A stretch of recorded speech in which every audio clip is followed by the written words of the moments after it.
And again, the perspective is decided by the intention we have.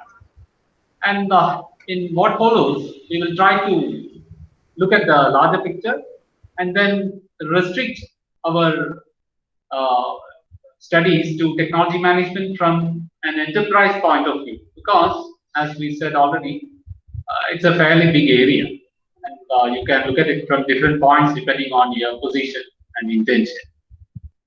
But that doesn't mean we will not be looking at some of the other areas which are necessary if we want to have a holistic picture of how technology grows, what kind of options we have, what is the strategizing we do. So basically, we'll be today looking at trying to bridge the theory and practice by first having a look at technology development in general, and what kind of options and strategies are there at both the macro level as well as at the micro level. And as we get into the micro level, firm level investigation will have to be carried out to understand the processes of technology management in a firm. And that is how we will be going to proceed today. Before we actually begin the discussion, just as a reminder, we have to keep in mind that technology as such, as a term, is used in many ways. And many times, people don't like to explicitly define technology. For example, technology is a key competitive factor that needs no definition, is one way of putting it. But the term technology is actually used to refer to the stock of knowledge, whether it is codified or whether it is tacit knowledge, which is about the set of all industrial techniques available at a given time. So this is the basis on which we are going to continue our discussion today. That is, technology is used to refer to the stock of knowledge, which can either be in the codified form or in the tacit form. And it is about the industrial techniques available at a given time. Technology can be in many different avatars, so to say. And the most relevant characteristics of technological innovation process are, one of it is that it is of a continuous nature. You don't have a stop go like that, unless you are totally disconnected from the outside world, which will rule out technological progress in itself. The second characteristic is that it is path dependent. You will please remember yesterday's curves of technological growth and things like that. So it is path dependent. And another characteristic is that it is irreversible. Once you progress ahead, usually there is no coming back. Although we will like to come back. Many of us often say that I would have liked to be in that time, but we cannot go back. And one of the most important things about technological innovation, especially yesterday somebody was asking me about disruptive innovation and how to characterize that. Exactly the kind of uncertainty which is linked to that. Technological innovation process is affected by uncertainty. If it was a very certain process, you would not have had to spend so much time on managing it. Once you started, automatically it will go on. If it was very certain, you can exactly predict at what point it will be sometime later. But that is not the way technology develops. So this is exactly the problem we are going to address today. We have to address this point because without knowing what we are going to do, what we want to be with technology, we cannot progress. And the possibility and speed of dissemination of technological knowledge will again depend on certain characteristics. For example, Nito has summed it up as degree of codification. That is how the knowledge related to technological innovations and growth are actually built into certain sets of codes. And the degree to which it can be taught. If you remember, we were thinking yesterday about some aspects of technology assimilation. That means it can be assimilated, means it can be learned, and learning means it can be taught.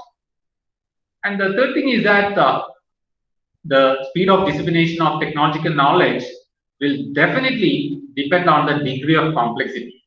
Again, if you look back to yesterday, when we were discussing about diffusion of technology, Actually, what we were discussing was about the degree of complexity involved in the transmission of the information and knowledge. And the next characteristic is the degree of dependence on other knowledge. Technological progress doesn't happen just like that. Some of the other enabling things have to be put in place or should be there if technological knowledge progress has to happen. And one of the last characteristics which we have to be especially careful about is that to what degree it can be observed. As we all know, unless you know where something is, you cannot act on it. So these are the characteristics which actually will be designing the technological growth and the speed of technological growth. But these dependencies definitely lead to imperfections in the transmission process. The transmission means yesterday we were putting another name to it, diffusion. Now, usual process of traditional firms is to build upon technology by assimilation. What this assimilation is, we will consider a bit later. Again, some more questions. When we think about technology development, we have so many questions. How do we develop technology? When can we say technology development is happening? Now, what should be done to develop technology? Whether we should focus on some particular area for developing technology? Why should we be interested in developing technology at all? And who are the actors in this development? So how we proceed depends on the answers. So the first question, how do we develop technology? Technology strategy gives you some ideas. And when can we say technology development is happening? You look at the technology indicators, you look at the forecasting techniques, you get some kind of an answer. What should be done to develop technology?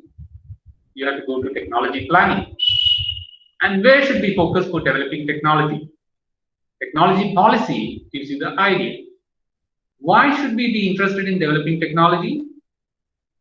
Because technology has very great impacts. Technology has got implications in our life. And who are the actors in this development? Look at technology diffusion. That will give you the actors who are involved in technology development. We will be mostly looking at this technology strategy aspect, and some aspects about planning and policy also will come up during our discussions. I have a question. Could you all list a few ways in which technology can be developed? We will look at your list later on. So kindly write down a small list. The question is very simple. Just come out with some of the ways in which technology can be developed according to your knowledge at present.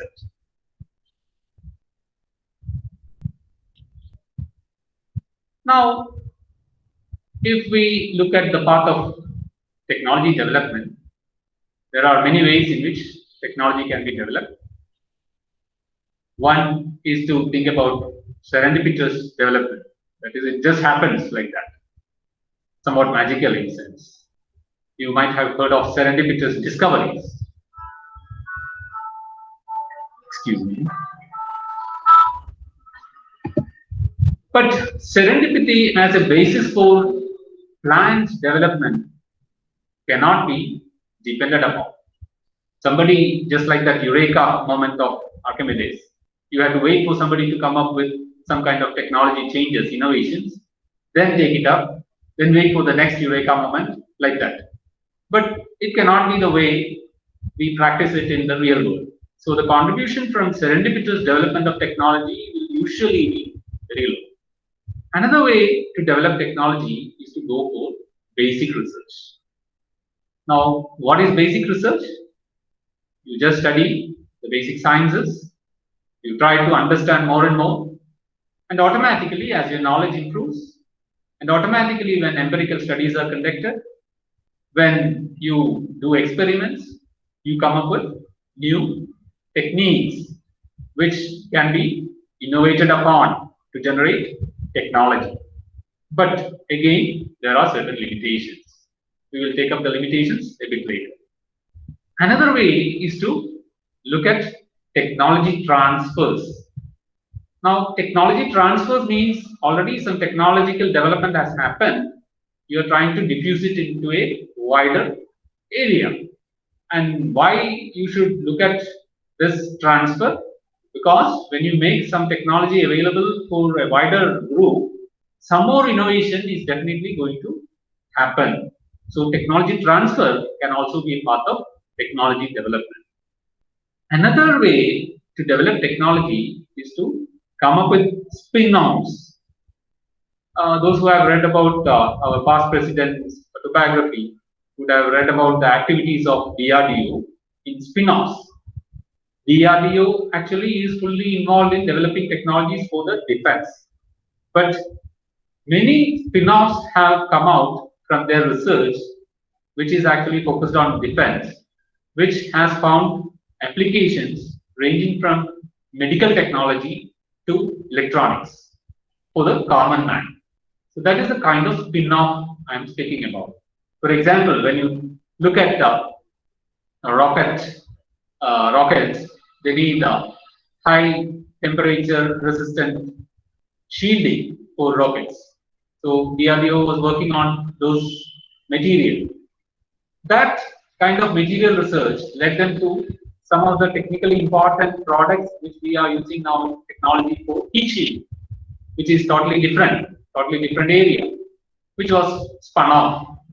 Now, another way in which technology develops is by improvising on existing technology. Probably you will find some connection between incremental innovation, some kind of incremental innovation. Now, another way in which technology can develop on a large scale is through technology missions. For example, Government of India has been focusing on technology missions for the past so many decades.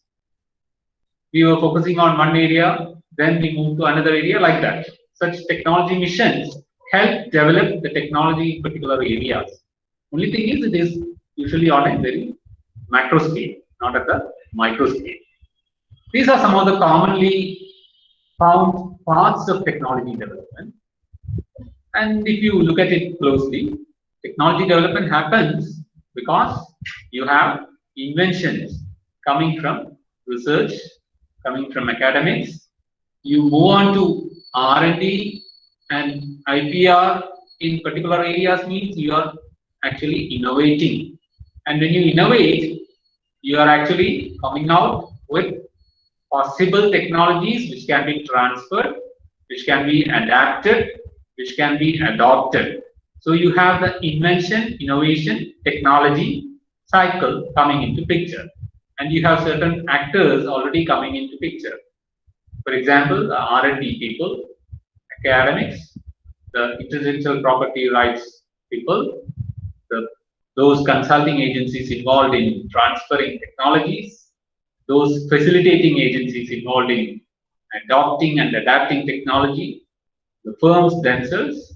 So this is one way to look at technology development. And again, another way is, which is more common now, especially with all the talk about startups and incubators, is to think about R&D not inside academics, even outside it also. You have your startups thinking about those things. You have your incubators which actually develop the seeds of research which the startup has begun, converted into prototypes which are test marketed, and you have new ventures coming out of this because you now have, after test marketing and prototyping, you have products to market. And the financing side is what we have shown in the lower portion. Probably you start with the seed funding, you move on to venture capitals, angel funding, etc., etc. More about that you will learn later on in one of the sessions, I understand. So this is also one part of technology development. Actually, this is one of the most important parts nowadays because of the very fast technological changes which is enveloping us. This is a slide from one of the workshops of UN.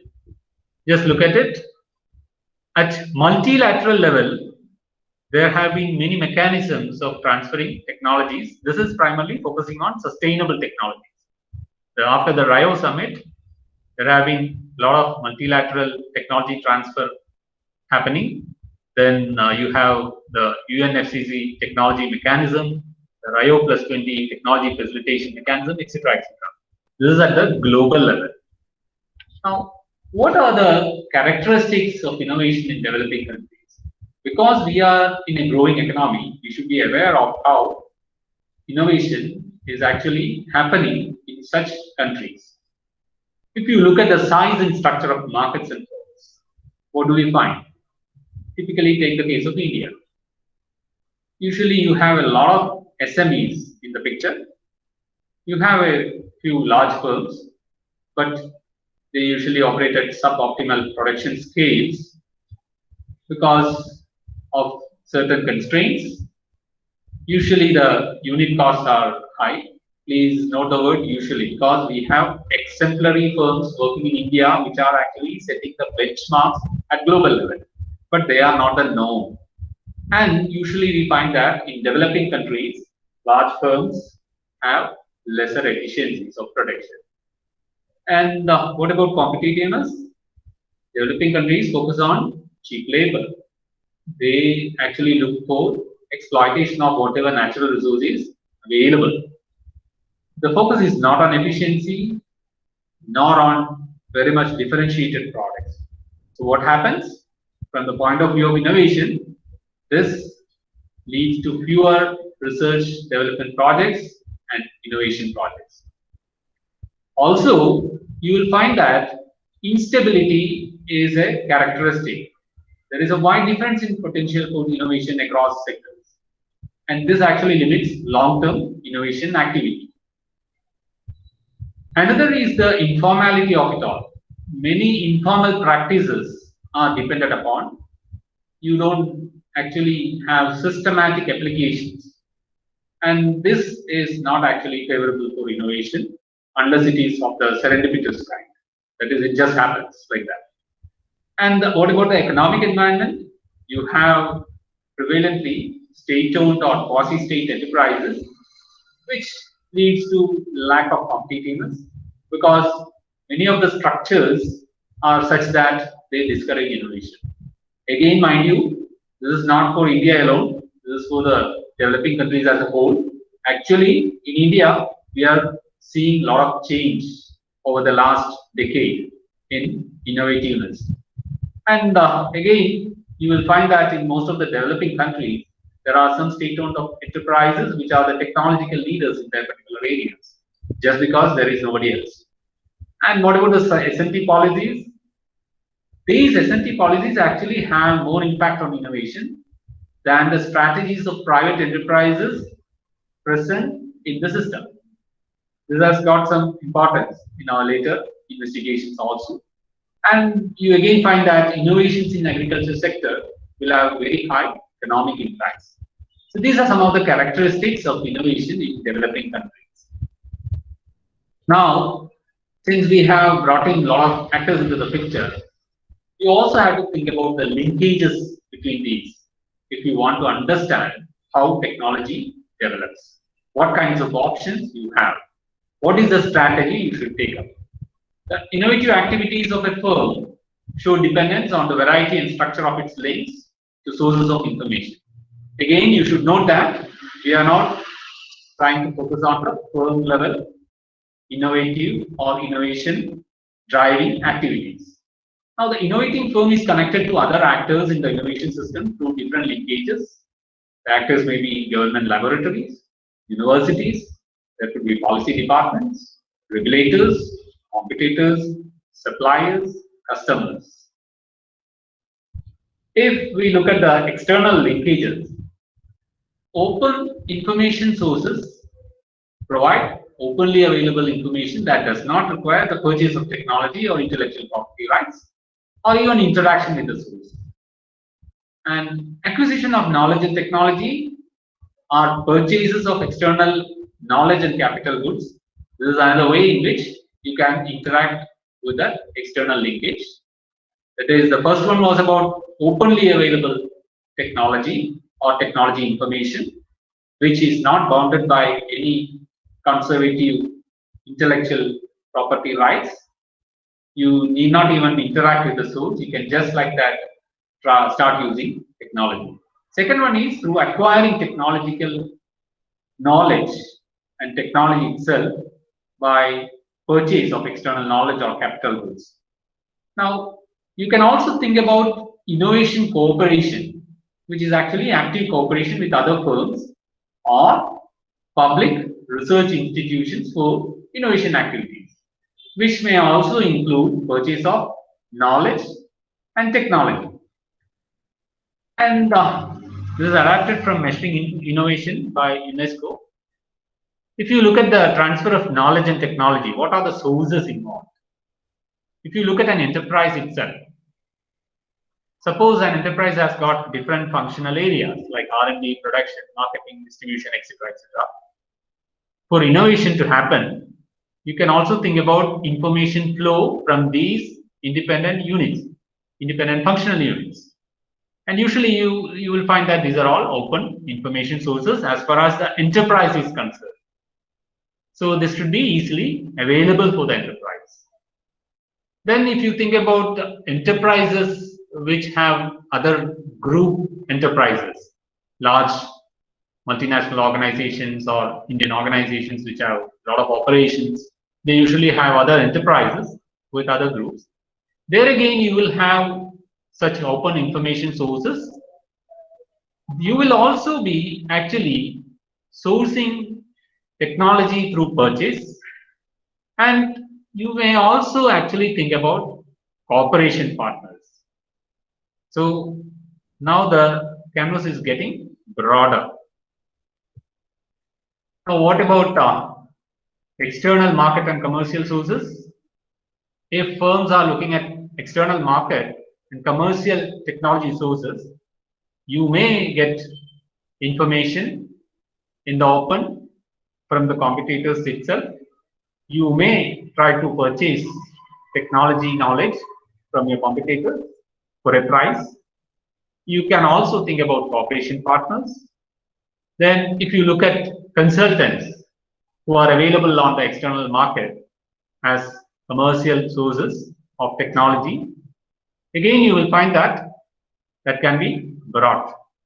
You can also think about partnering with such firms.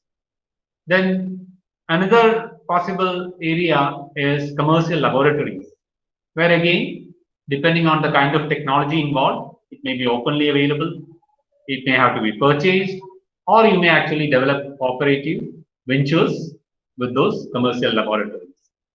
And you again have generally available information sources on technology, like patent disclosures. You may even go to professional conferences, meetings, fairs, exhibitions, etc., which will provide you with some information on technology at times, which can actually kickstart some of the technology changes in enterprises. So these are some of the ways in which transfer of knowledge happens for technology development.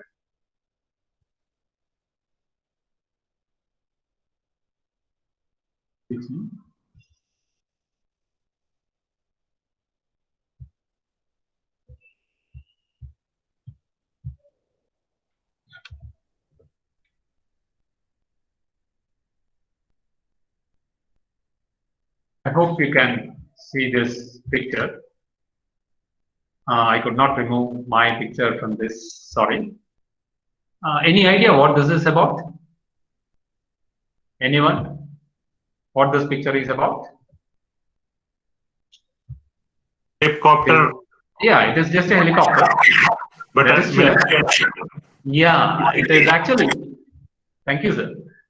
It is actually, or it was actually, because most of it is getting retired.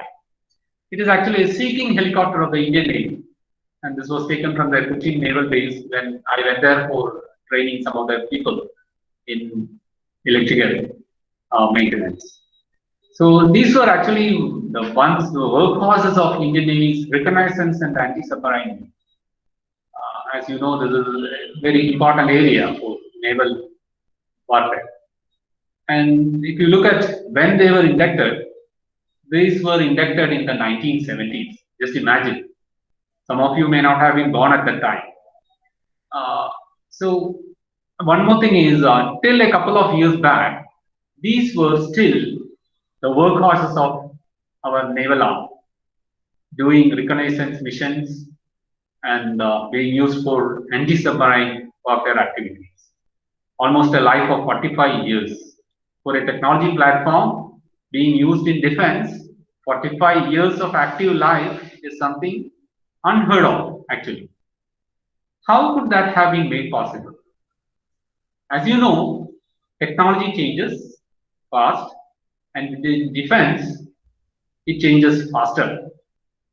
What made it possible for our Navy to use such a technological platform for their activities over a period of almost half a century?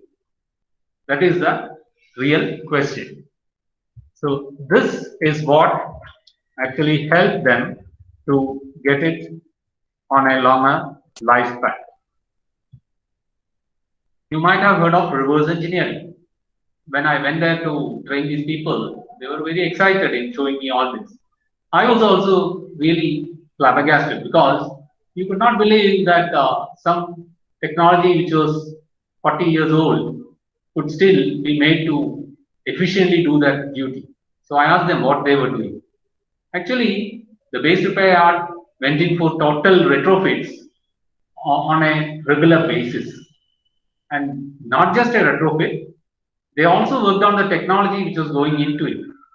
The original manufacturer would have been surprised to see the kind of technologies they were putting in later on.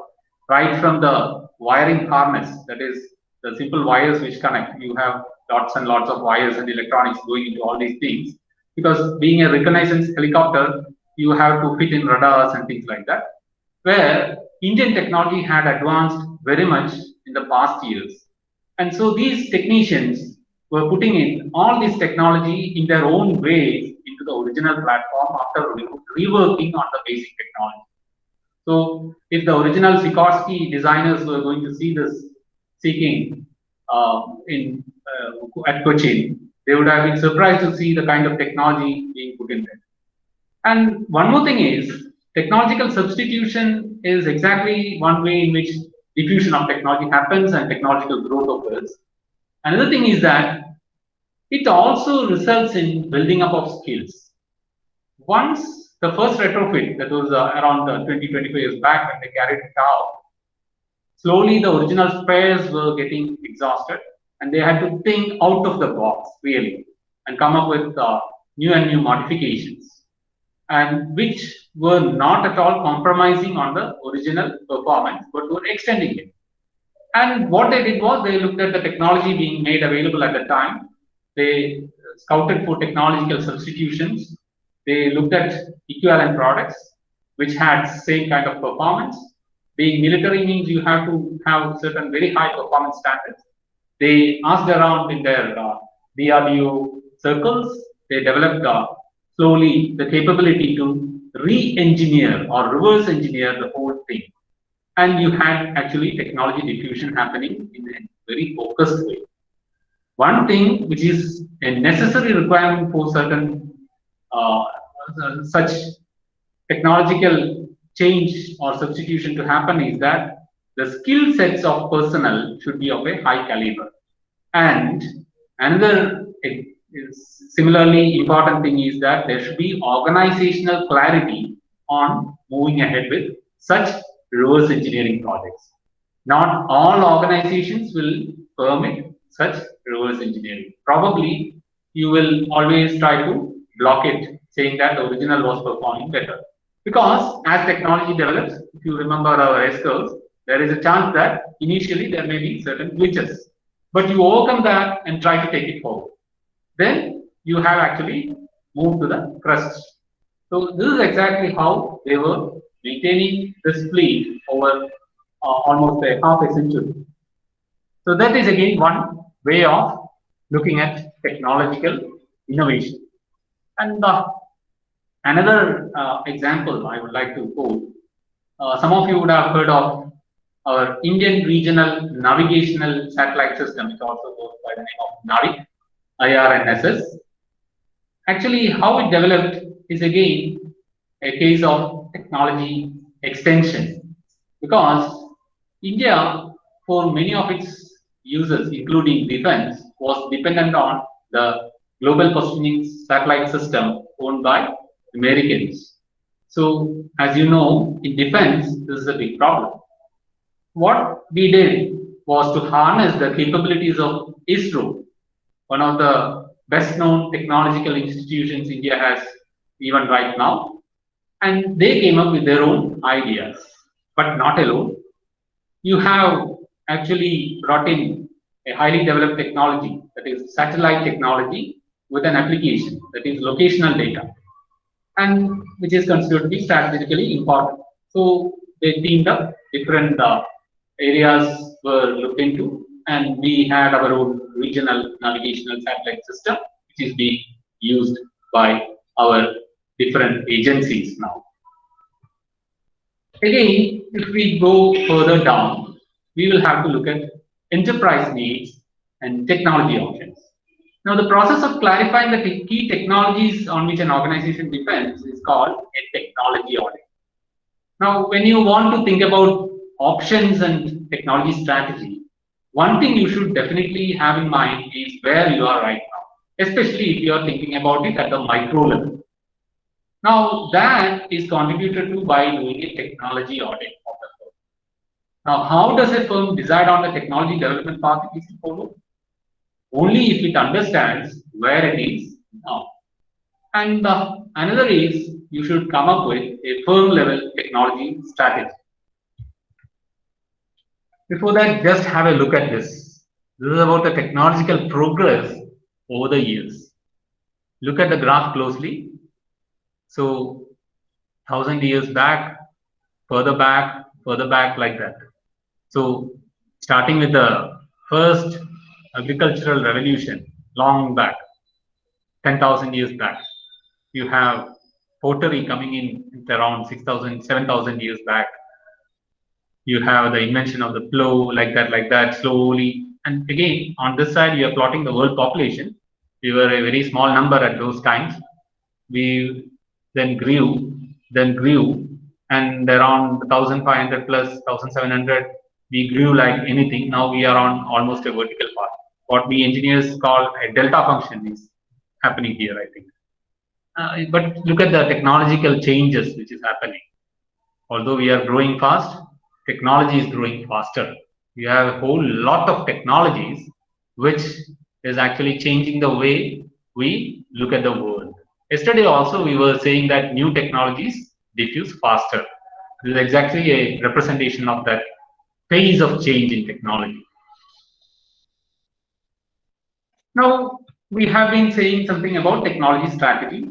Let us try to understand what strategy is. As everyone familiar with management knows, strategy is a coordinated set of actions that fulfill a firm's objectives, purposes, and goals. Now, Burgelman conceptualizes technology strategy as an evolutionary organizational learning process, which highlights the links between technical competencies and capabilities, technology strategy, and experience. Now, you should look at these terms: evolutionary organizational learning process.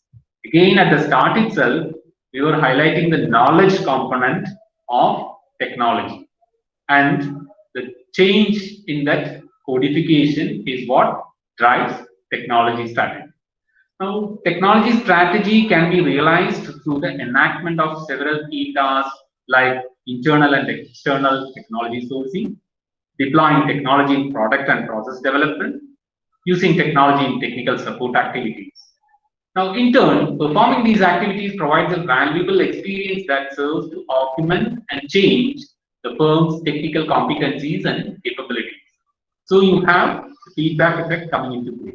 That is, when these activities are performed, it provides experience to the people involved, to the actors involved. which again serves to augment and change the firm's technical competencies and capabilities, which further reinforces the original technologies. So this circle should go on. Mind you, it should go on, but it never goes on so smoothly. That is why technology management professionals are required. This is a pictorial representation of the interactions taken from White and Burton. It is a fairly complex thing, although drawing arrows on Excel is very easy. You have so many interactions in the picture. Look at the data and information on the one side flowing through the firm, which has its own organizational structure, which has its own people and capabilities, which uses processes, procedures, and systems to exist as a firm and produce some outputs for the customers, stakeholders, and competitors. You also depend on the information and knowledge, and you have to control all these things using a technology and innovation strategy if the firm is to be a current learning organization. And you depend upon external sources of technologies. You have policies influencing the way you are looking at technology. There will be laws and public policy which directs you, and there will be supplier limitations which actually play a big role in your technology strategy, and there may also be societal and public groups influencing your decisions. So this is a fairly complex ecosystem. When you think about technical ecosystems, technology ecosystems, you also have to remember it is not a closed ecosystem. It is an open ecosystem. So there are a number of external agents influencing this ecosystem. And the technology strategy aspect is that the ability of a firm to evolve a technology strategy depends on the understanding of process and dynamics of technological change and diffusion. Yesterday, we were highlighting the importance of knowledge about technology for diffusion to happen reliably. Thus, just like that, identifying the objectives of technology forecast should also be properly done. And selecting the right technological forecasting technique is also important if a firm is to actually gauge where technology is and how relevant it is. The objective of technology strategy is to identify technological opportunities, which may be through acquisition or exploitation in the context of its internal resources, competencies, and the availability of market growth avenues. This is the usual way to formulate technology strategy. Now, the questions of strategy which we will be taking up is strategic decisions made with reference to technology or R&D will have to actually consider this question: can technology provide a distinctive competence and competitive edge? Because we are speaking about real world firms which need to come up with competitive advantages if they want to persist in business, if they want to sustain themselves in business.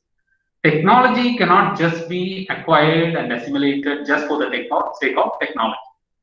The technology which is being assimilated, absorbed, adapted, or adopted should actually provide a distinctive competence for the firm, which actually results in a competitive edge.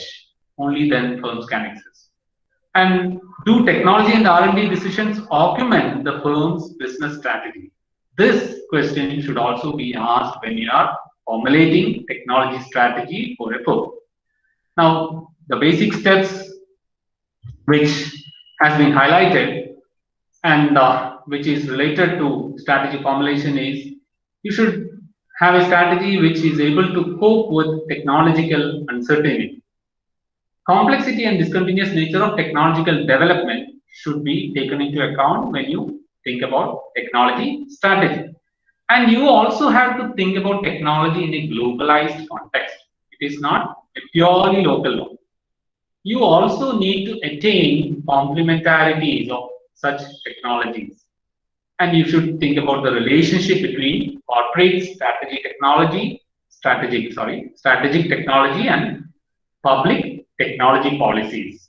This is again the result of the interactions with the external agencies I was speaking about earlier. Now, this is exact. I will proceed for 5 more minutes, and then we will have a short 10-minute discussion part on what has just now been discussed. Now, technology strategy, how you will formulate a technology strategy. I have been highlighting again and again the importance of technology strategy, how important it is for a firm, why it should do this, and all those aspects. Now, how exactly will a technology manager assist a firm in technology strategy formulation? For gaining a competitive advantage, which should be actually the objective of technology strategy, the first thing is to identify all the distinct technologies or sub-technologies in the value chain. You have to first identify which are the most important distinct technologies or sub-technologies in the value chain of the firm you are looking at. Then the next step is to identify potentially relevant technologies in other industries or those under scientific development.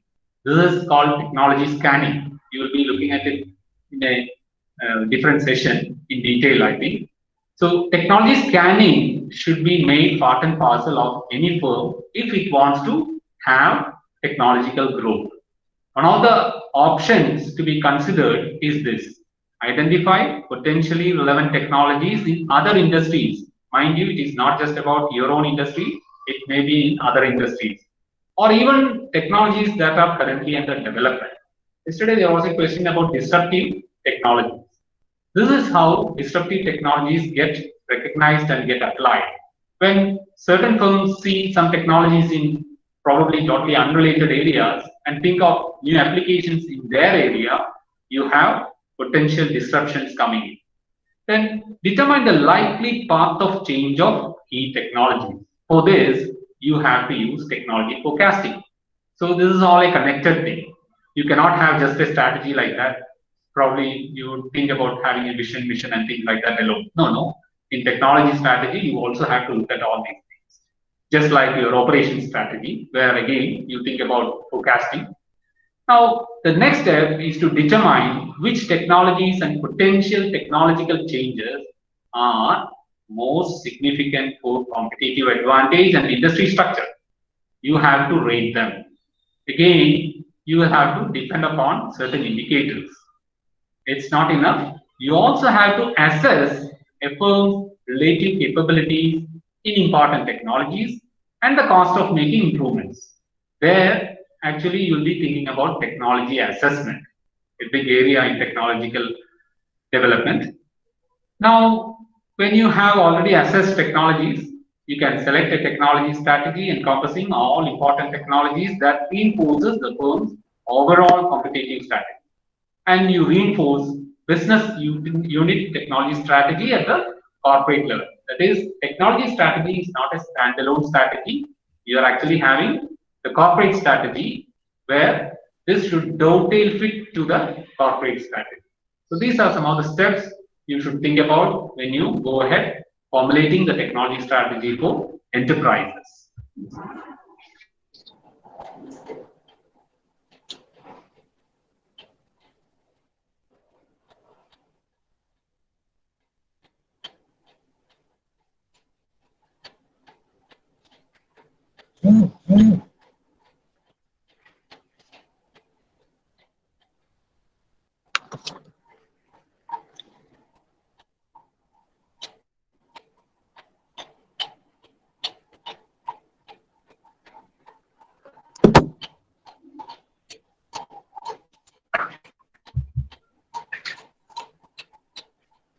Hello. You're able to hear me? Yeah, we can hear you, sir. Okay. So shall we have a small discussion about what we discussed? Probably for 10 minutes. Any questions?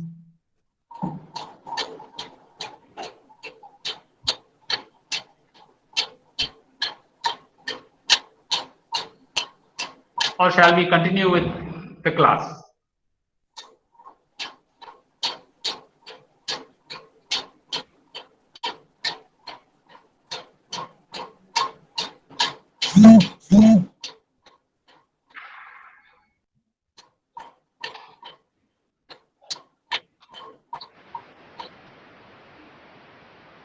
Any questions on what we have discussed so far? Probably I can take it now. Sir, I have a question on this technology strategy. Yeah. Who is So speaking? my name is Sanju. Okay, thank you. Sir, you are talking about technology strategy. So I think there should be two different ways we look at these things.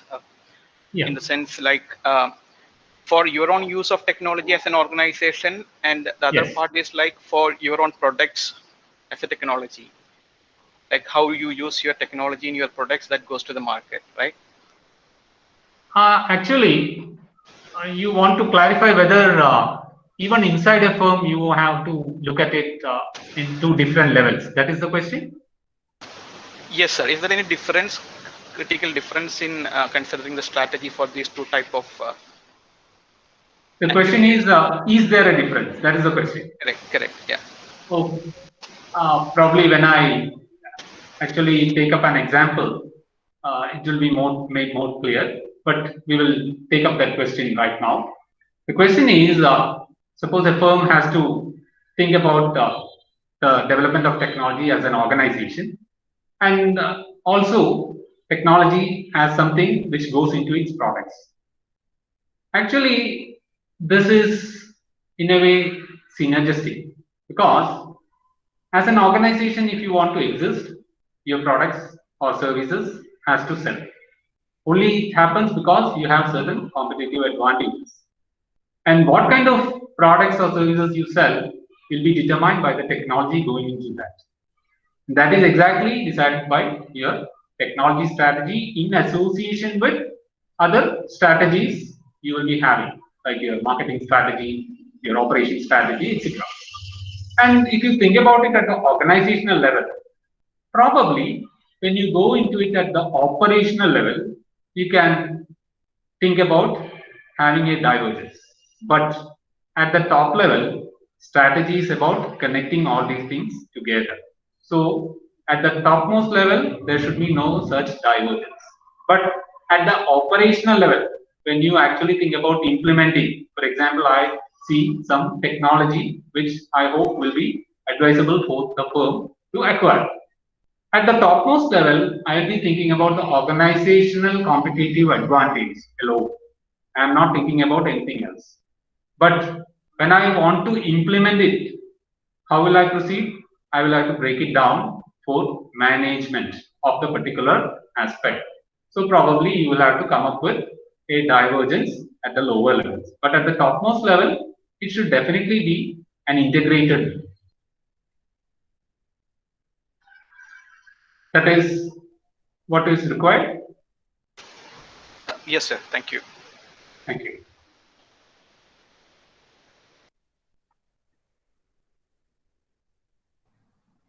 Any other questions? Hello, sir. I have a question. Why technology? Could you please identify yourself? So sir, that my name is Divya. Divya, please. Yes. Why the technology scanning is relevant? Why should we go for other organizations during the technology strategy development? Okay. Let me make it a bit more clear. Technology strategy development is not just an academic exercise. It is actually something by which firms progress. When you make it just a simple exercise, the relevance becomes very, very low. It becomes just a proposal kind of thing. But when you integrate it with the way you work, which means you are aware about the environment you work. And how do you get your awareness? You look around your environment. In technology, when you do that, when you look around your environment, you are actually doing technology scanning. So without technology scanning, it becomes very difficult to formulate the appropriate technology strategy. Only if you are current, you can actually proceed with strategy formulation. Even in the case of general strategy formulation also, you have to be current. So that is why we have to consider technology scanning also. There are other views also, but this is one view which is also prevalent and which I subscribe to. Is it okay? Yes, sir. Thank you. Any more questions? or shall we continue our discussions?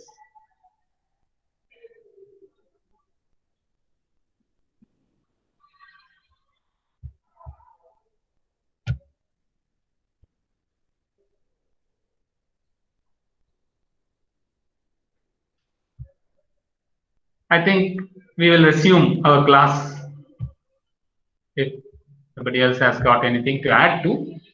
Okay.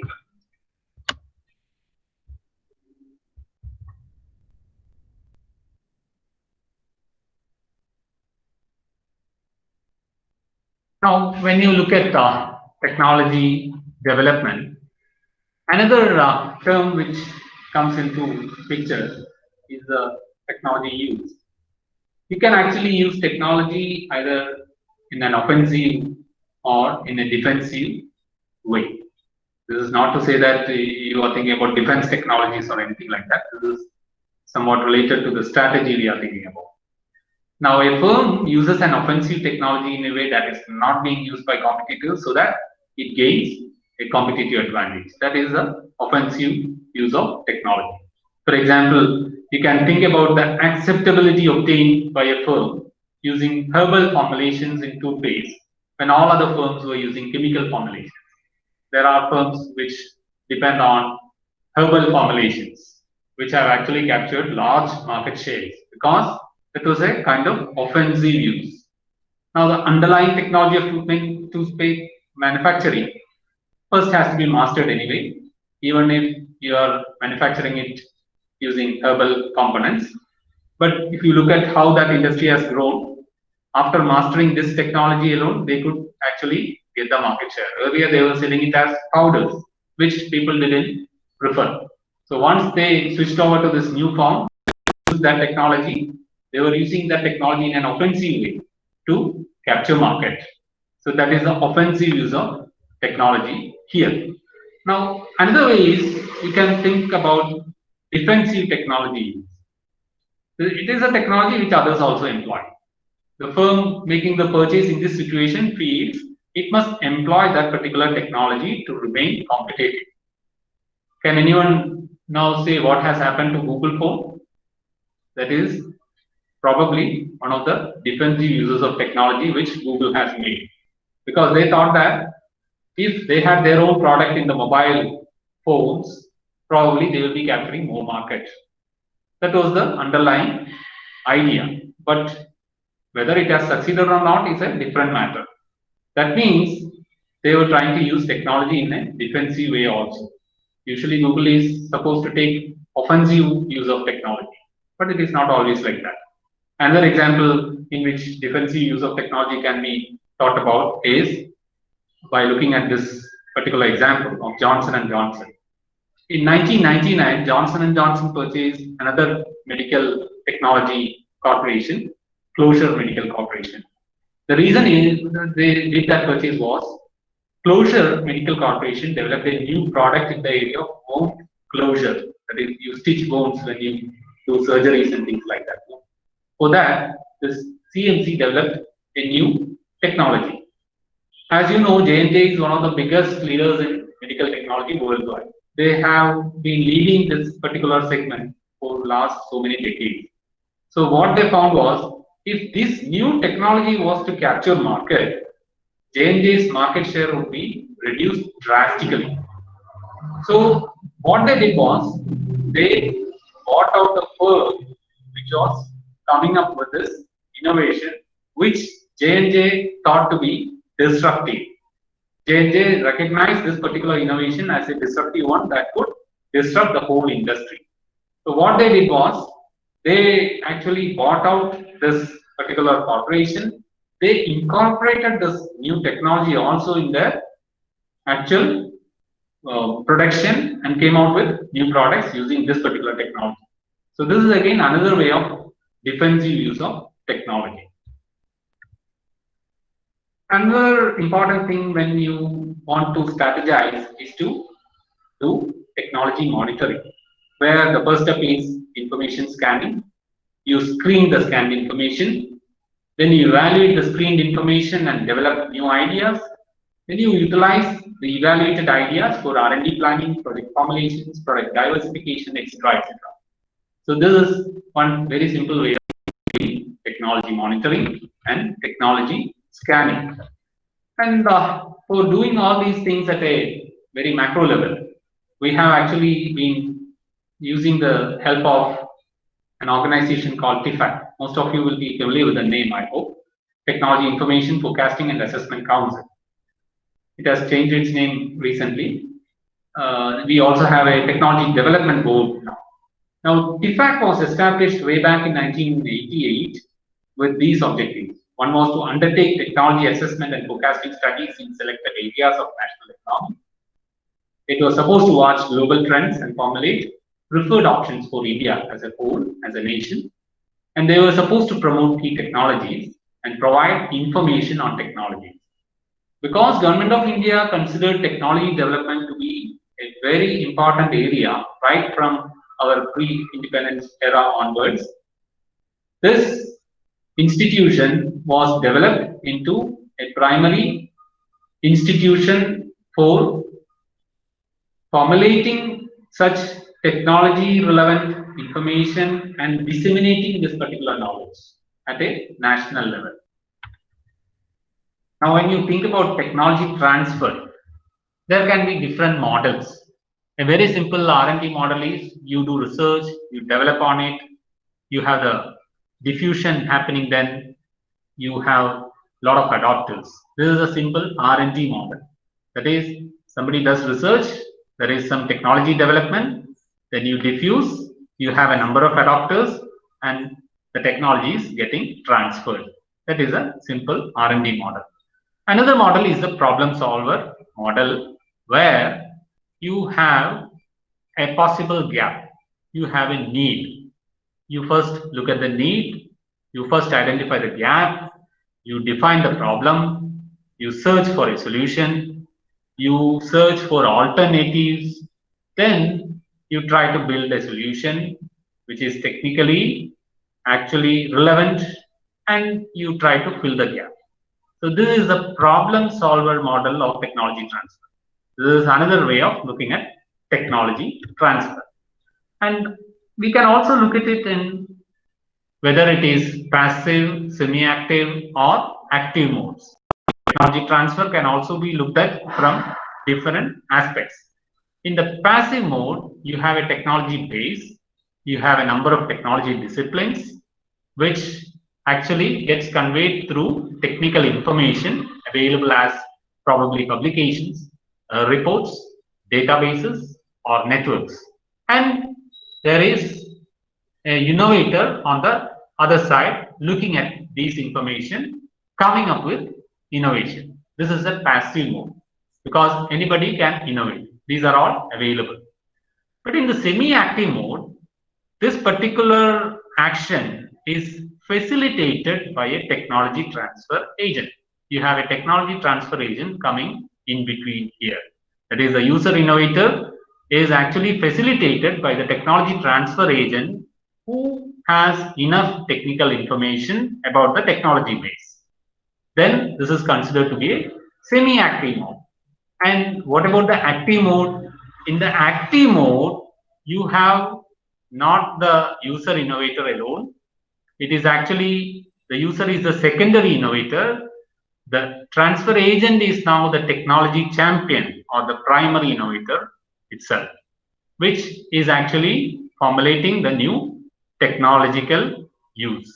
So you are depending on the technical information from the base, you have enough knowledge about it, you interface by championing that particular technology with the user or the secondary innovator. So we have three modes of technology transfer. Another way at which such transfers can happen is through technology blending. Critical but promising feature of this particular approach is that it attempts to identify the conditions that will permit poor countries to derive some benefits of newly emerging technologies without having first to undergo certain fundamental economic and societal transformations. It does not compile useless and discouragingly long lists of unlikely preconditions for successful development. what is said here is very simple. Many times, new technology development is a very painful process, even for very developed countries.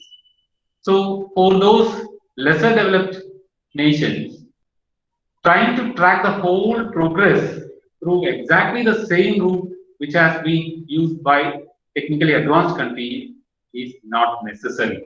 You can actually blend in the newer technologies, which is exactly one of the ways in which India is approaching the problem of technology development in our nation. It is not really necessary to start from scratch every time.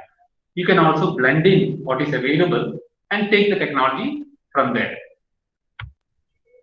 Now, when you think about technology acquisition, immediately alliances come into picture.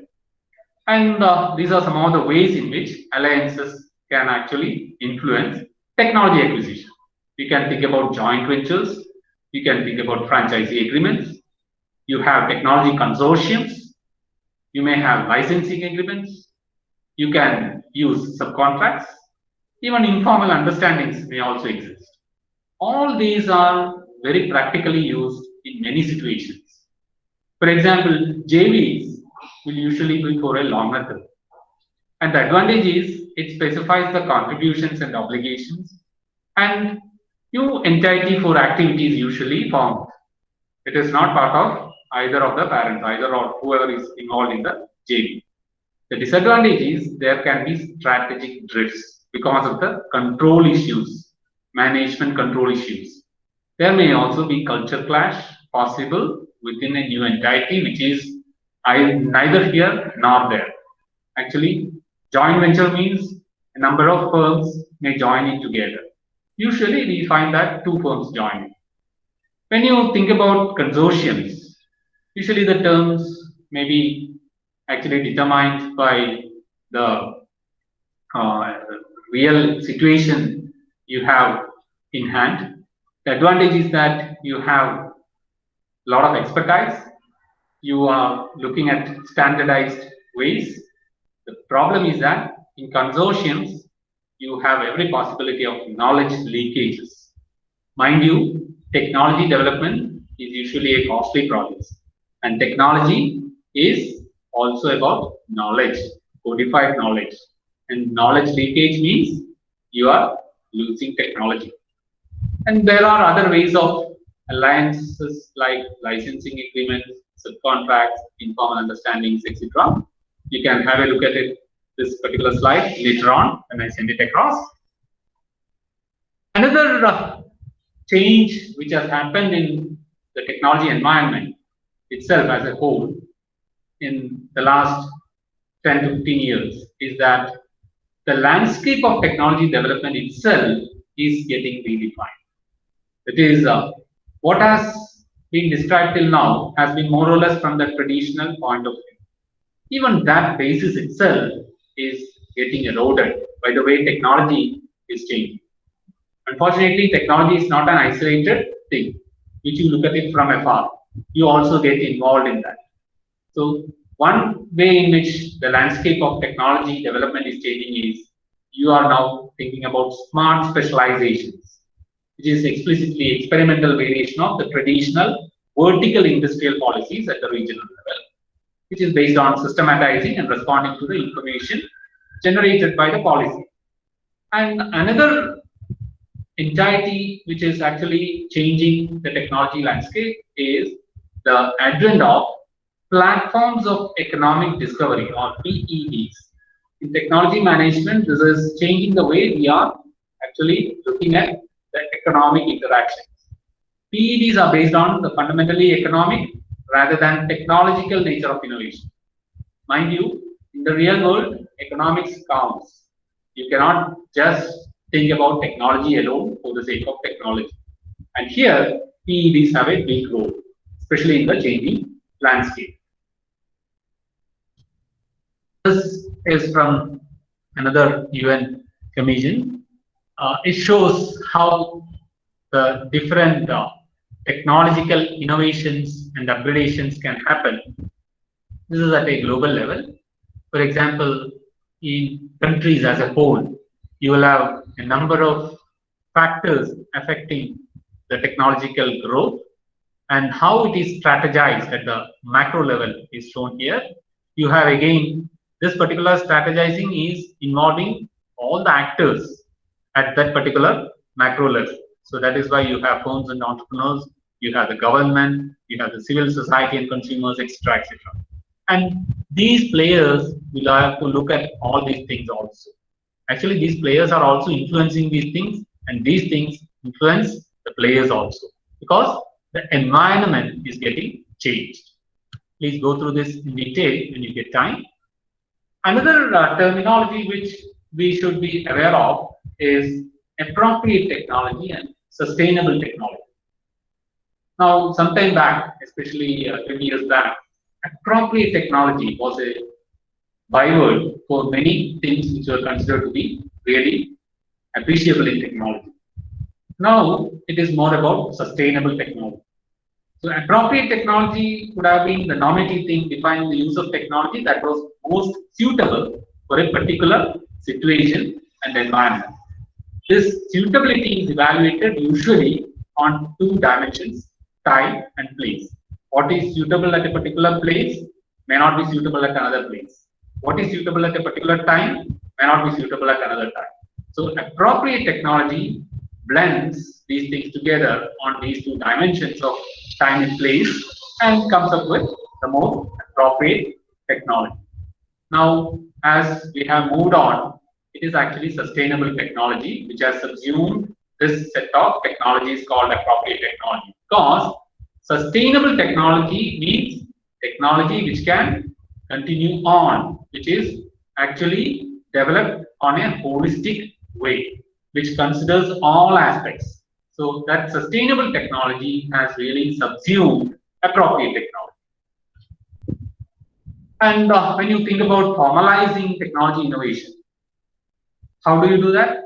You have a number of ways in which it can be accomplished. You can think about university incubators, technology business incubators. You can think about startup parks. You can come up with technology parks. You can have industrial clusters. You may even go for industrial corridors. These are all ways of formalizing technology innovation from the lower level up to the highest levels. For example, the university incubator is more or less tied down at the lower level. When it grows out of the incubation stage, then it moves up the level. And like that, you can think about formalizing technological innovation, even involving the lowest actors. Yesterday, I had circulated, I think the teacher has already circulated this short piece on Glaxo. So the question is, it was actually about how a large MNC, what it does about technology. So what is your evaluation of GSK with reference to its technology management? Can somebody answer that question?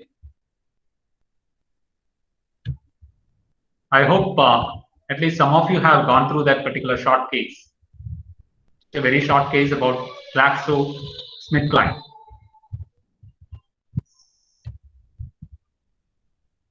Can anyone give a feedback on that, please?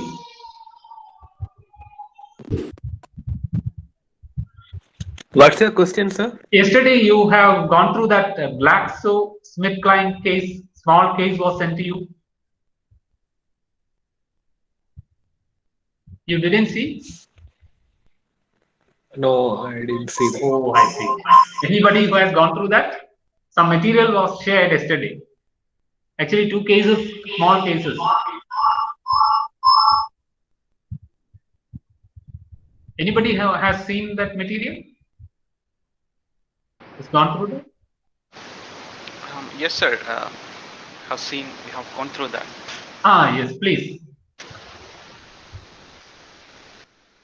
It looks like they have an internal organization, the research and department, which does the discoveries for drugs and all. Mm-hmm. And they also they have an evaluation approach where they consider the discoveries and they decide whether to go for it or not.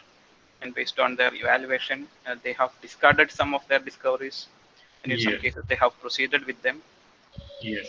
So their strategy is there on which one to proceed and which one not to proceed. So actually, they have been using technology strategy very much. That is what you are implying. Yeah. Yes. Thank you. Thank you, sir. So those who have gone through that will understand the role such technology formulations have. Anybody else wants to contribute? Sir, how it is given to us these notes? Is it in WhatsApp group or by email? Dr. Ratish was coordinating that. I think it was sent through mail. I'm not sure. Okay. Yeah, sir. I've already shared that on Google Groups as well as Oh, WhatsApp yesterday. Okay. Thank you, sir. Hello. Hello. Yes, Yeah. please. Anybody else? Hello, hello, Yes. sir. Divya, yeah. Yes, hello, sir. They developed external discovery teams with Okay. other firms or universities for the development in order to ensure that they are in the primary focus.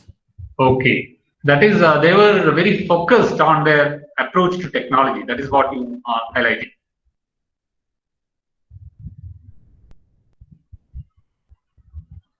Okay. Let me continue then, if nobody else is coming in. Actually, GlaxoSmithKline, you would have heard of Horlicks and all those brands. GlaxoSmithKline is into pharmaceuticals as well as nutraceuticals, and a lot of other sectors also, biotechnology, for example. It's a big conglomerate. And this particular short case highlights how internal strategy is central to their development. That is, we have been speaking about strategy, technology strategy.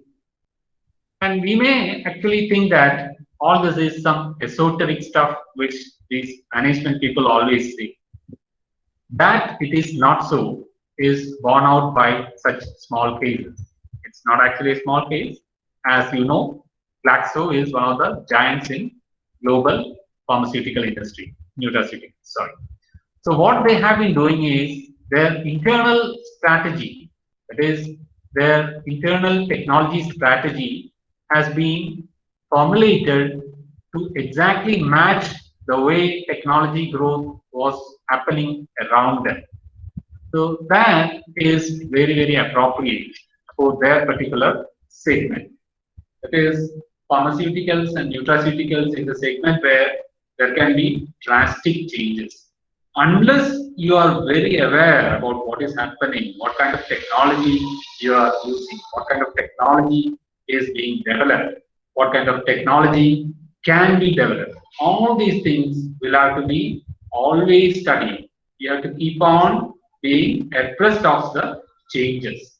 And this is exactly where GSK has succeeded in maintaining its lead. If you look at such big corporations, you will find that wherever such corporations depend on technology for their survival, wherever they have actually gone through such technology changes and mastered those changes, they have been able to do that exactly because they have very good technology strategies in place. In the case of Glaxo, their internal strategy is very central.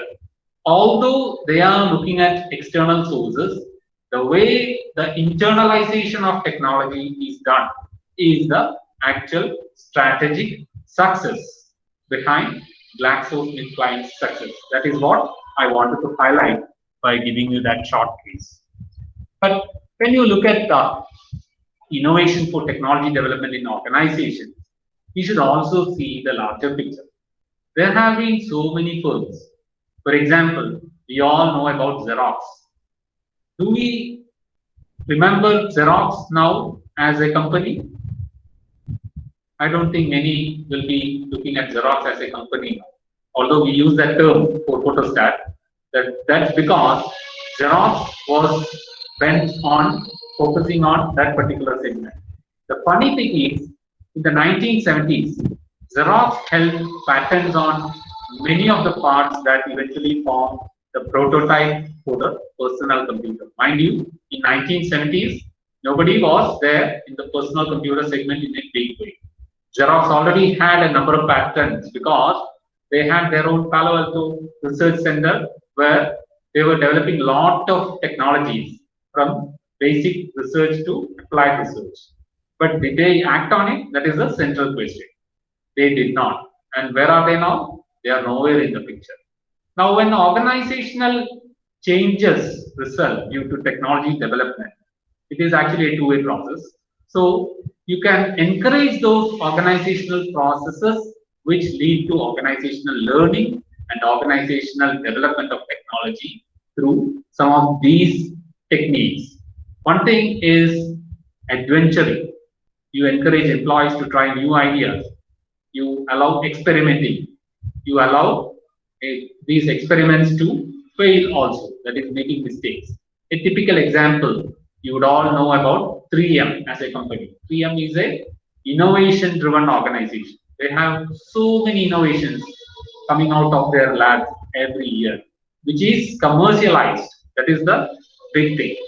Another view which can be taken up for developing technology in organizations is using confronting. You focus on building new skills in employees.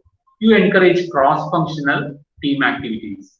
Such cross-functional activities always tries to put divergent thinking together so that you have new possibilities coming up. Again, a typical example where this has been found to be very useful is 3M. And you can also try to build a portfolio of skills. You have employees ask what if. That is a kind of scenario analysis. You encourage the devil's advocates. They ask all kinds of questions. They are given the freedom to do that. You encourage debates. This is exactly what happens in cross-functional teams, but it is taken forward from there also. GSK was doing such things. They were trying to build a portfolio of skills. So that has also been a good way to strategize for technology development. And when you develop technology, you always have to think about gap analysis. What must be addressed? What should be addressed? What would be nice to address? What does not need to be addressed? This classification is very important because firms have very limited resources. Usually, you cannot go on expending those resources on technology search and on technology experimentation. No firm can actually do that. So with those restricted resources, a lot of things need to be addressed. Mean you have to do a proper gap analysis. You will remember the problem solver model. There it will help you. So you should classify it as what must be addressed, what should be addressed, what would be nice to address, and what need not be addressed. So that will provide you a picture of how the resources should be allocated, how the technology strategy should focus and allow you to build your competitive advantage as a firm. Just go through the next few slides. It is again taken from Innovator's Dilemma by Christensen.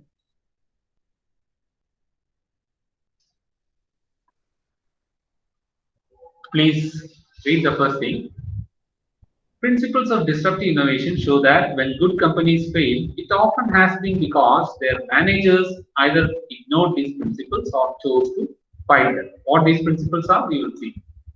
And you should also be reminded that managers can be extraordinarily effective in managing even the most difficult innovations if they work to understand and harness the principles of disruptive innovation. So what are these principles? First one is companies depend on customers and investors for resources. This is one thing you should all be aware of when we think about technology strategy for real firms. And the highest performing companies, in fact, are those that are the best at this. That is, they have well-developed systems for killing ideas that their customers don't want. That is, unless your customers don't want it, you kill that idea. Whether you agree with that or not is another question. Now, the problem is these companies find it very difficult to invest adequate resources in disruptive technologies. This is one thing you should keep in mind. Lower margin opportunities that their customers don't want means you actually relegate it to the backyard. Second principle is small markets don't solve the growth needs of large companies. So this is actually a complex thing stated very simply. What is it actually saying? Small markets don't solve the growth needs of large companies. So what large companies always do is they look for the large markets. And what happens is the small market can grow into a large market is forgotten. And disruptive innovations actually capture the small market first and grow on to become big. And the large companies fall by the wayside. That is what happened in the case of Digital Equipment Corporation also. Third one is markets that don't exist can't be analyzed. This is again a problem for large companies. For small startups, for example, they don't have any problem with this kind of analysis. They just put up their products, and if the market catches it, they develop it further, they capture more market, and it gets on and on. Think about Google. Then an organization's capabilities define its disability. This is a very provocative principle also. Actually, what the organization is capable of is indirectly defining its disabilities also. The last one is technology supply may not equal market demand. Now, it is to be borne in mind that disruptive technologies, though they initially can only be used in small markets remote from the mainstream, are disruptive because they subsequently can become fully performance competitive within the mainstream market against established products.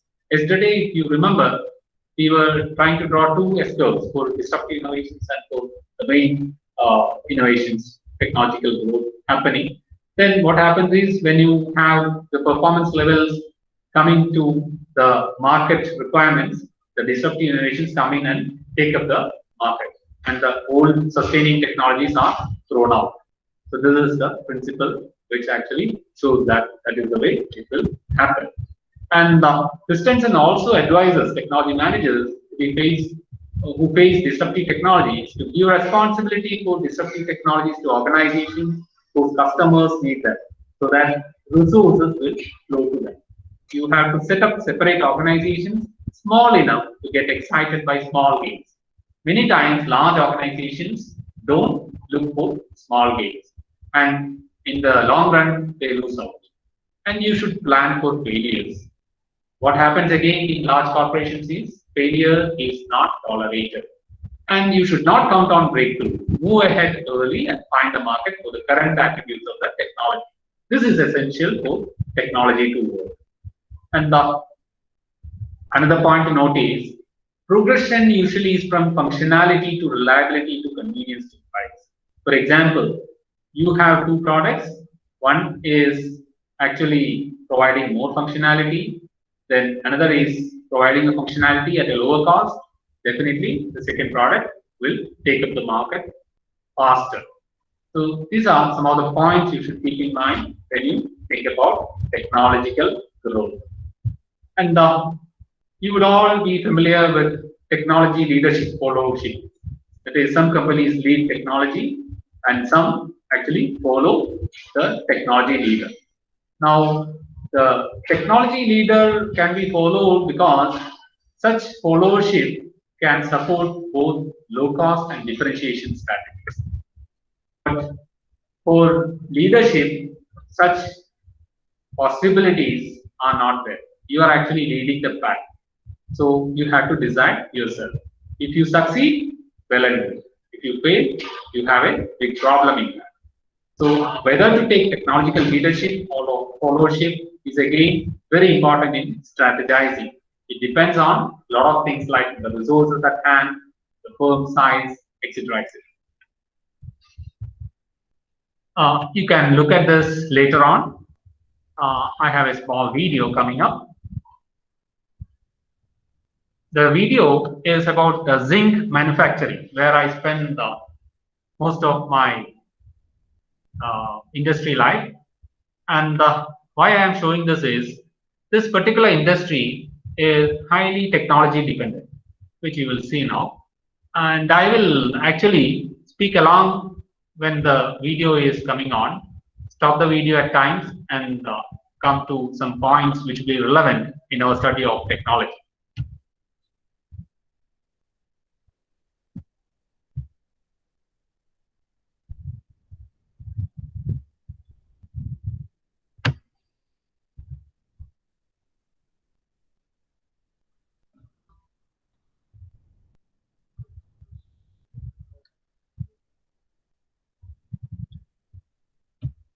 Are you able to hear it?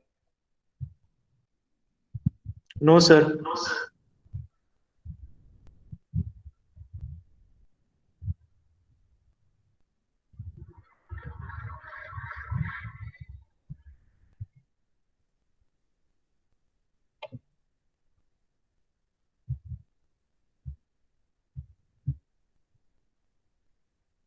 Okay, I don't know what is happening, but I will try to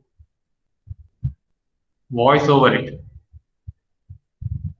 So this is a animated video about zinc manufacturing, and zinc, Z-I-N-C, zinc metal, is manufactured from zinc ore. Usually, the whole process is not done at one place because you have to have zinc mines if you want to start from the basic zinc ore. What is usually done is, and especially in many places, is zinc ore which is enriched is taken to the plants where they are processed, and that is then worked upon to come up with pure zinc. Zinc as a metal, zinc metal is used in many applications, including from pharmaceutical industry, paint industry to metal itself. For example, your galvanized sheets needs a lot of zinc. That is how it is protected. Now, how that actually happens is a very technologically involved process. So I'm trying to show you through animation, because if I show you the real video, it may lead to some infringement problems. That's why. Uh, so this is the way it is made from other places where it's mined to actually the place where it is processed. That is, zinc ore enriched is transported usually using ships to distant places where the processing factories are there. I worked in such a large metallurgical plant, and there are different methods by which zinc can be processed. The particular process which is highlighted here, and which is one of the complex processes, but which is actually having the best output, is called a hydrometallurgical process. And right from this point, look at how it is transferred. You are using high technology even for shipments. And if you actually use this particular ore, you can proceed using this in different ways. And one way is shown here. And look at this. Right from the point where it is being transported, you have technology coming into play.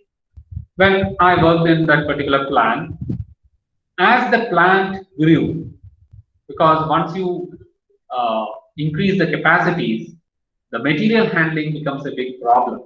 So what do? The old technologies of handling it becomes obsolete. So this has to change. So this becomes a technology intervention area. As you will now recognize, when strategically plants expand, what happens? At the operational level also, technology strategy has to come into play. That is, you look at the components. So this was one of my projects where I took up upgradation of this handling mechanism. This is called an EOT crane. You cannot continue using the old forms of technology for handling material at a faster rate. So that is one technology intervention. And you will see that it is stored, handled, etc., etc.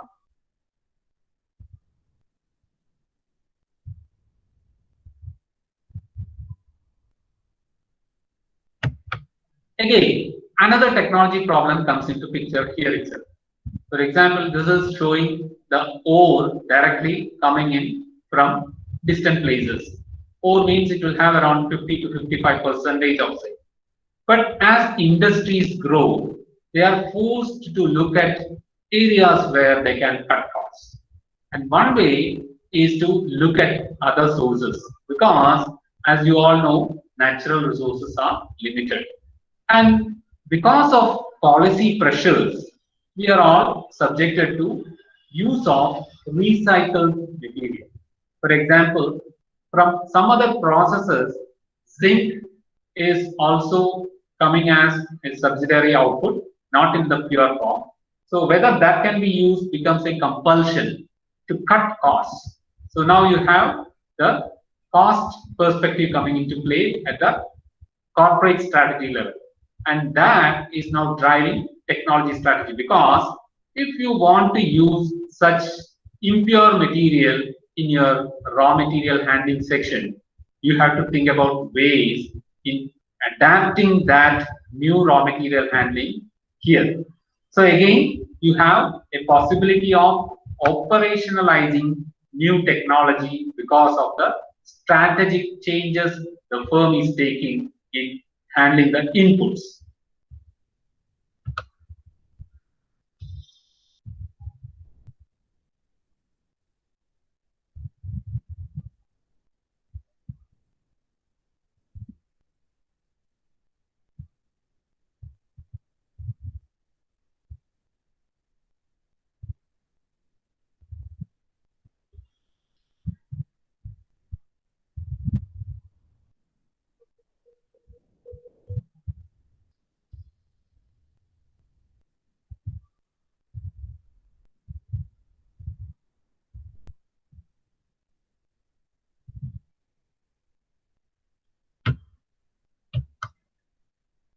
Again, this is a high-tech furnace where the zinc ore is, or the zinc concentrate is actually roasted to produce some roasted material called zinc oxide directly. And you also produce something called sulfur dioxide. Now, this is again a technologically advanced way of doing it. Another question comes in because of strategic inputs. As I told you earlier, firms always look at increasing the efficiencies of recovery. Now, in the plant I was working in, they had been using such zinc concentrate, the best zinc concentrates earlier, but due to pressures in the market, they were also supposed to add other raw material into this, that is used zinc oxide material and things like that, which is actually not exactly equivalent to zinc concentrate. So what happens is you have to understand your technology very well. And the particular plant where I was working in was very much looking at technologies to improve the yield here, even when you are using raw material of different kinds, which requires a lot of research inputs. So we had a Department of Science and Technology funded R&D department which looked at ways of improving this. And they came up with ideas like giving additional input of oxygen here. That is again a technology change. So once you have an already existing technology, how do you do this? For that, you have to first assimilate the technology you have. You should understand exactly what is happening. You should look at factors influencing this. And our R&D department was actually looking at all these factors along with the production department. And they came with ideas along with our project department to supplement the oxygen here so that you could increase the yield. Again, it shows a mastery of the technology here. Only after you master the existing technology, you can think about innovating upon it. Only if you understand how processes actually occur, you can innovate upon it and add to the technology in hand.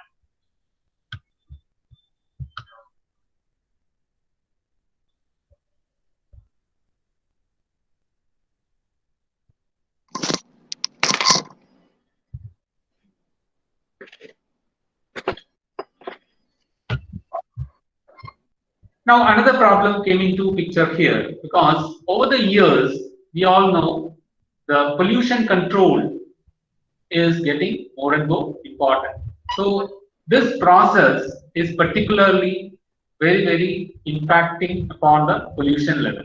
If your conversion is not proper, your technology is not properly working, you have to face the problem of higher emissions. This is not directly going to the atmosphere. Actually, a lot of processes are happening here, which is not shown.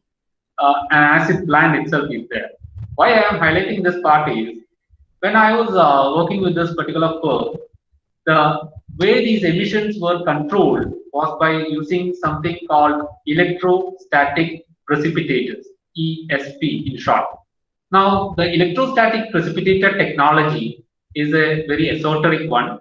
Only a very few companies actually have mastered that, although a lot of companies are working in that. Now, that mastery of that particular technology means the technology is really costly also. And as real firms always try to look at cutting back on costs, this was one area where the firm was looking at technology development inside the firm itself. We had a very good instrumentation department, which since I was working in the electrical department, we paired together, we tried to study the full process of this electrostatic precipitation and things like that.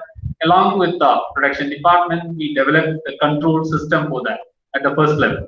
So once the old technology was getting outdated, we came up with substitutes for that internally. And that was working well for quite some time till a newer technology came into picture.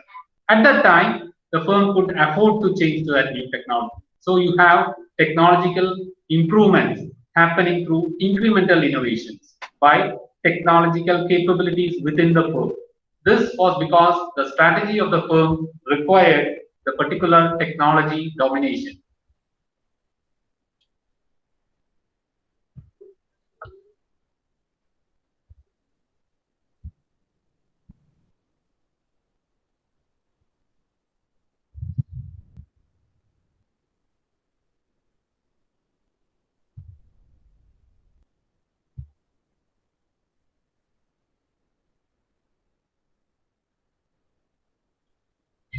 Okay, the next area where it is technically very important to focus on is something called leaching and purification.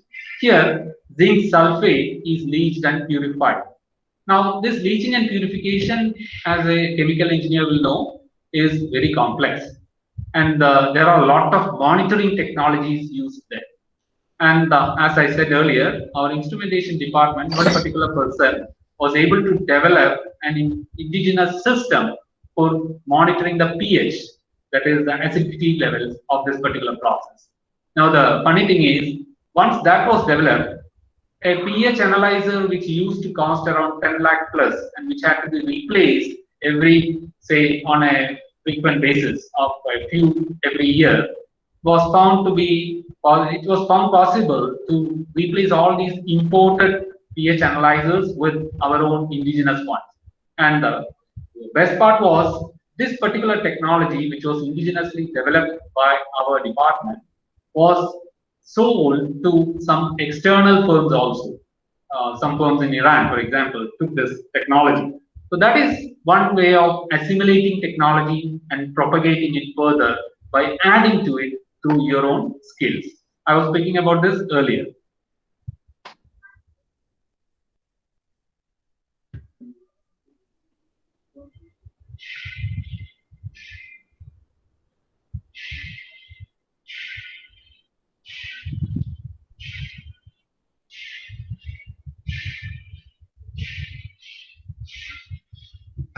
This is another area where high technology is involved. Again, this is a proprietary technology area which needs a lot of investment. Now, this is something called a cell crane because it moves over the different cells. Sorry.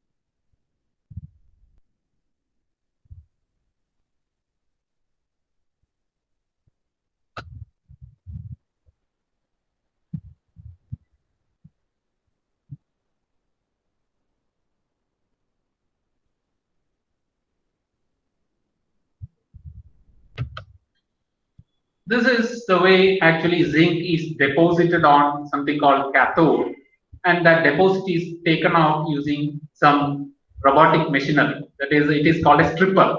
It automatically strips out the zinc sheets from the deposited plate. Now here again, we had another technology intervention coming in, because it is not shown here. These stripping cannot happen so easily if something called a flipper is not provided here.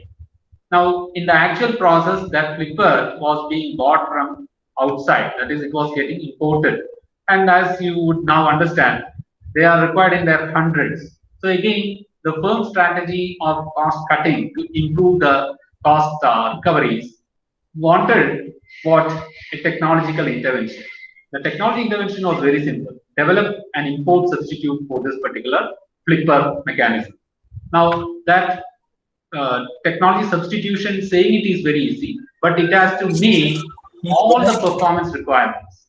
So that was a big problem. So what we did was we worked with a number of local suppliers who were conversant with such plastic processing technology. The flippers are made from plastic, but you cannot use any kind of plastic because it is dipped in acid, as you would have seen earlier. So it has to be looked into in detail. And after a lot of research on that, we finally came up along with the supplier with a new kind of flipper.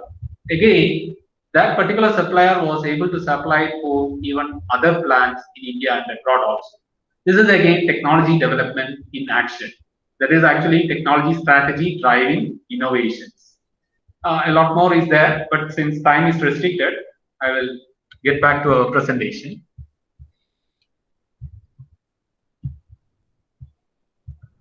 Okay.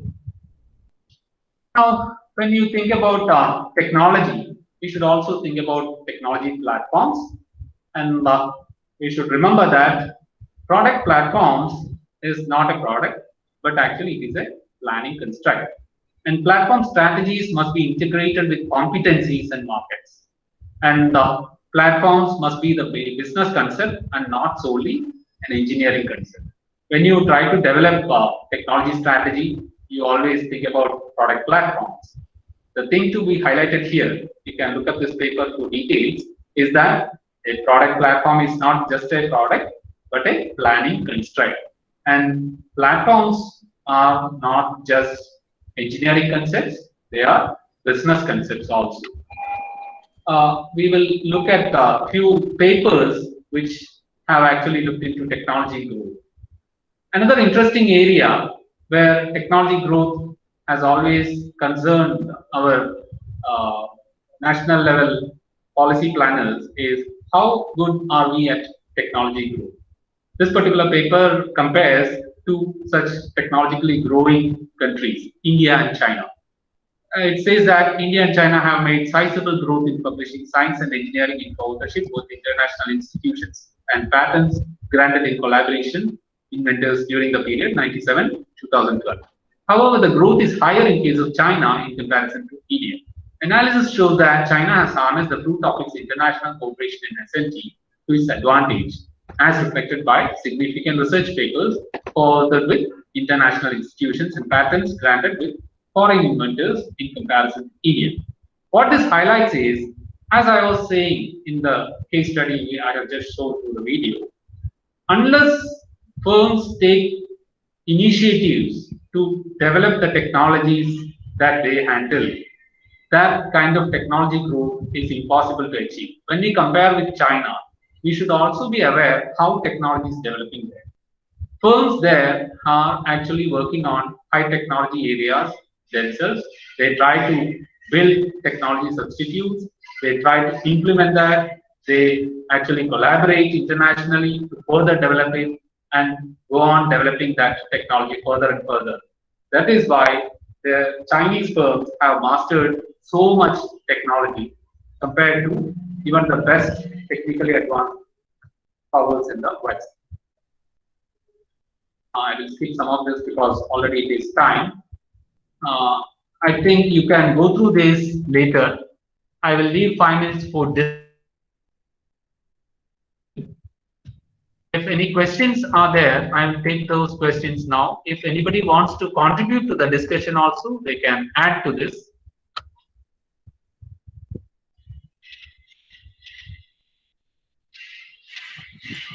Hello. Yes. Yeah. So participants can unmute their microphone and you can ask the questions directly to the resource person. Since there are no questions in the chat box.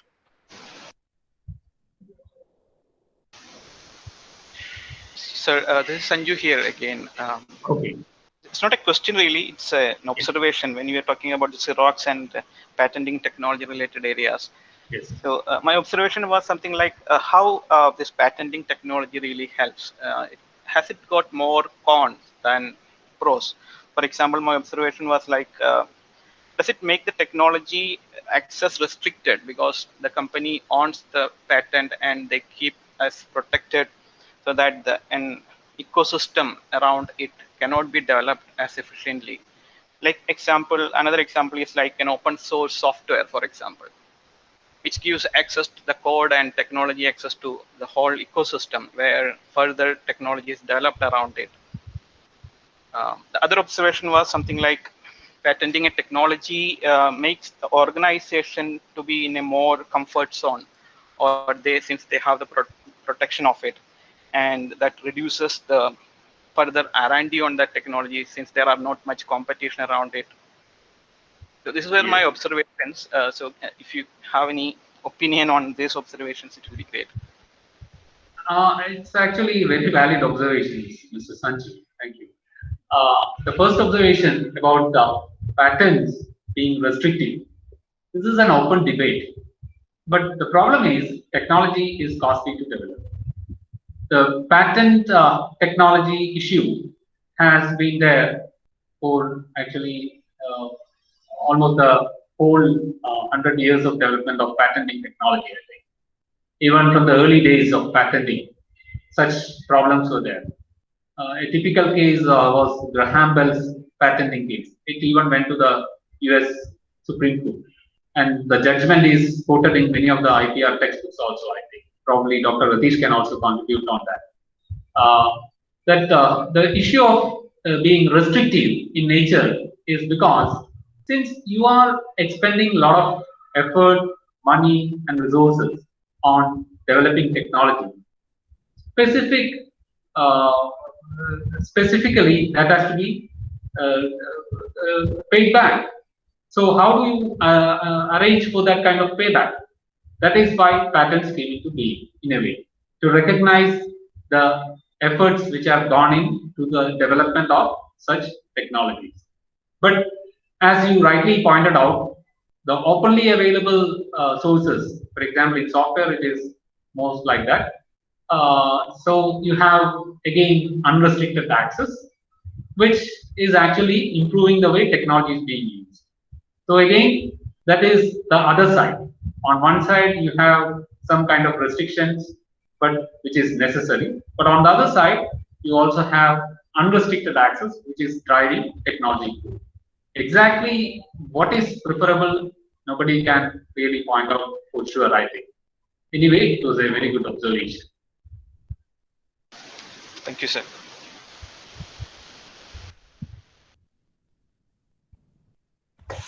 Sir, can you just mention, yesterday you have sent some case study, just a abstract of what is the purpose of that, giving us an homework.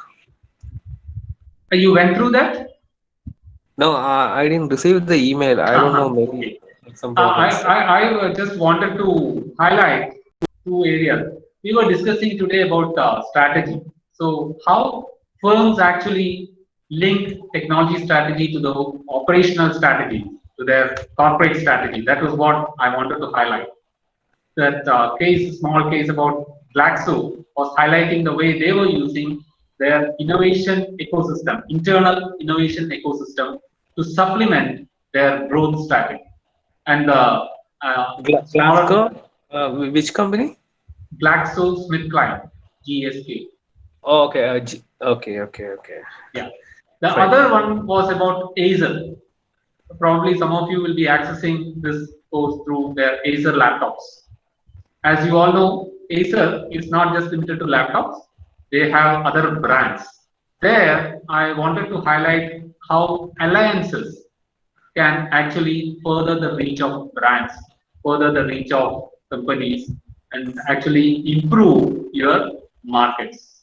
There again, they have been looking at technology as a way of contributing to the growth. Acer is actually a young company. Acer came around in 1976, if I remember right. But now it is $1 billion, not $1 billion, it is many $1 billion company. So how was that made possible? Again, because of the technology strategy they focused upon through using alliances, technology alliances. Because they work in a very particular area of technology, they were focusing on alliances to develop their technological strengths. Again, that is a success story. That is why I gave you those two short cases, just to tie in with our themes. Hope I'm clear. Yeah, you are clear. Actually, I just got another memory like Toyota. There is a textbook on Toyota way of manufacturing also. Can you give some light about Toyota manufacturing, if possible? Actually, Toyota way of manufacturing is intimately related to TQM, which I teach in our department because I have some familiarity with that. Okay. But one thing you have to keep in mind is whatever way firms try to harness their technology, these are all related to the environments in which they have developed their technology. Toyota way was supposed to be one of the best to be followed, but as you would know, the American companies always have their own ways. For example, Six Sigma that was developed by Motorola. So there are different ways. It is not just about one way, but some of the philosophies underlying all this is continuous improvement, which is actually the basic philosophy of TPM also. Since we have very little time, I'm sorry, Mr. Rajesh. Oh, okay. Yeah, just I got I Yeah. can like that we can. There Yes, are definitely. different ways of thought for manufacturing and for the progressive growth. Yeah. I appreciate your efforts, sir. Thank you. I would also suggest, sir, that you can take up research on how to apply such different methods. That is one way in which we can all contribute to developing technology. Even if we are not directly involved in technology development, we can look at how technology is developing around us. What are the contributing factors? What are the kinds of models that can aid us in understanding technology development? What are the kind of models that will help the planners to come up with more, better, and faster technological growth trajectories? Because as a developing nation, we are all in need of such technology boosts every now and then. Okay, sir. Thank you. Thank you.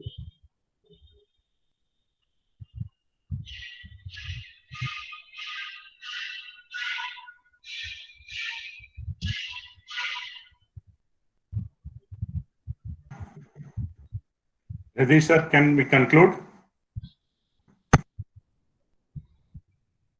Hello, sir. The vote of thanks is due.